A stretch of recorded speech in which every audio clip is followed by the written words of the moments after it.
coaches, welcome back to another Modern Soccer Coach Breakdown. This week we will look at the Barcelona warm-up, one of the most efficient, effective and positional specific warm-ups that I have seen. Happy to share with you today. If you enjoy, please like, please make sure you subscribe so you don't miss any more content. Also, if you want the breakdown of these exercises and you want the times in a warm-up is very, very important, as are the dimensions. We've got them for free. I will put the link below, modernsoccercoach.com. Thanks for the support. Here we go, Barcelona warm-up.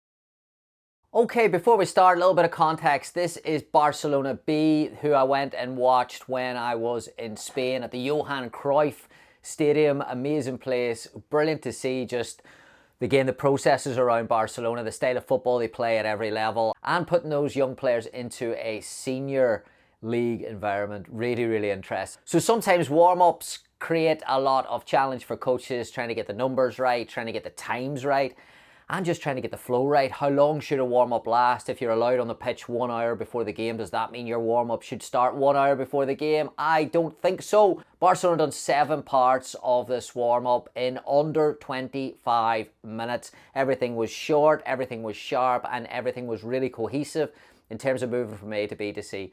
So again, we've got the breakdown for this for free, but I've also got the video that I couldn't include in the YouTube video because, of course, of copyright reasons. If you want to watch that on the website, it's there. It's free. It's really, really good to see some of the nuances. Some of the positional work that they do is worth watching on the video as well. Again, it's available for free on the link below, modernsoccercoach.com. Okay, let's start with this warm-up. Let's go. Okay, part 1 of the warm-up is the team gathering in a circle, the starting 10. The goalkeeper's obviously working with the goalkeeper coach. Initial activation here, some static stretching exercises, some basic movements. Then part 2, they go into pairs, into an area where they're progressing of activation into some jumping movements and then some running movements and progressing gradually into sprinting.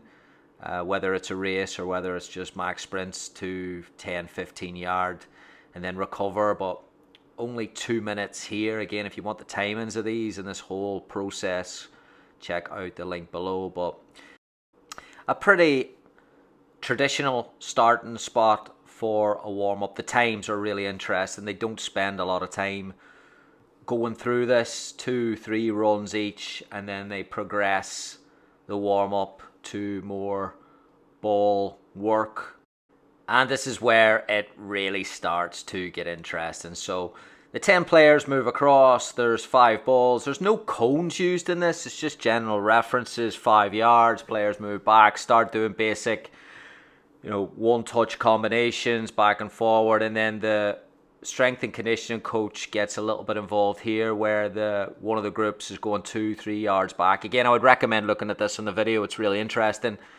just seeing how they do this. Then they move with headers, and again, it's pretty efficient where they're not really working with a lot of time. These are just 15-20 second components, and then they break out where they open up the distance. And again, no cones are used in this, which is quite refreshing because sometimes you see warm-ups that there's 100 cones on the pitch. This Barcelona warm-up isn't one of those warm-ups. You could probably get away with this with about 20 cones total. So just general references of distances, 15-20 yards, lofted pass, driven pass, nothing too intense, but again, just allowing the players to get a general feel of the ball, passing range, and then starts to become a bit more structured now where the 10 players go down and go into 4v4 plus 2. The 2 neutrals are 2 target players, and quite simply, they're looking at transferring the ball from one target player to the other. Combination play, as you would expect, is of the highest quality. The transitions are intense. Got the timings of the games as well for you, short and sharp, so they're not doing this for overly long periods. They do 2 sets and then they move on to more position specific, and this is the piece of the warm-up that I really enjoyed watching. They're in there 4-3-3, but again, it's not that static, it's just some pattern work. There's different combinations. The first one they did was a central combination, and then as soon as the finish play, coach plays the second ball 2, the centre back started everything, and then maybe it's a wide combination. So it's hard to know whether these were prescriptive or the players are given the freedom to move, but the movements look certainly rehearsed. Again, you can go and look at the video yourself on the link below. They're really, really efficient, really confident in what they're doing. Everything looked extremely well coordinated, and bigger spaces, but not overly demanding in terms of the physical challenges of this. You know, the players look to be really comfortable in what they were doing. Again, it might look against the Barcelona philosophy, pattern play, but again, context is always crucial. Alright coaches, before we show part 6, if you want the videos to this warm-up, it's about 6 minutes long. I've just edited it and you can watch it really progress and where the little nuances with the positional work and the dimensions. You can get it on the link below, modernsoccercoach.com/latest. You can get that content. There's a ton more content on our website. Plus, we recently did a back 3 webinar with Bernat Mosquera. We did it last Monday. The replay is available now. That's also on the link below, modernsoccercoach.com/shop. You can watch the full webinar replay. Bernat talks about in-possession principles, and I take a look at the out-of-possession principles working with a back 3. Please check it out.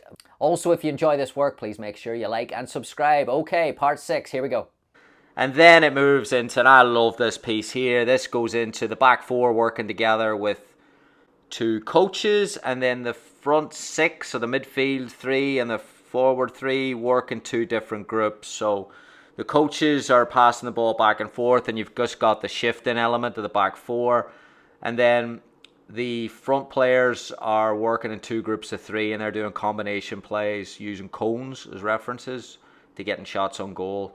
Now, where this becomes really interesting is actually the work in the back 4 with the coaches. So again, a lot of shifting, and then the coaches work in pairs where players now step out and read the ball and kind of moving and intercepting, which you don't normally see in warm-up. So I thought that was really interesting. Again, highly recommend watching the video on that. Link is below. And then they go back into, again, working with the back 4. Now the coach moves inside. So now the centre backs are getting that work at stepping out.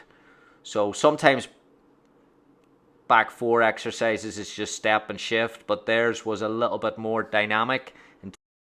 And then the last part of the warm-up was 2 minutes for players to do whatever they like, stretch or work in pairs or just shoot on goal without any instruction. And that was it. Check out the video and the timings and the dimensions on the link below. Thank you.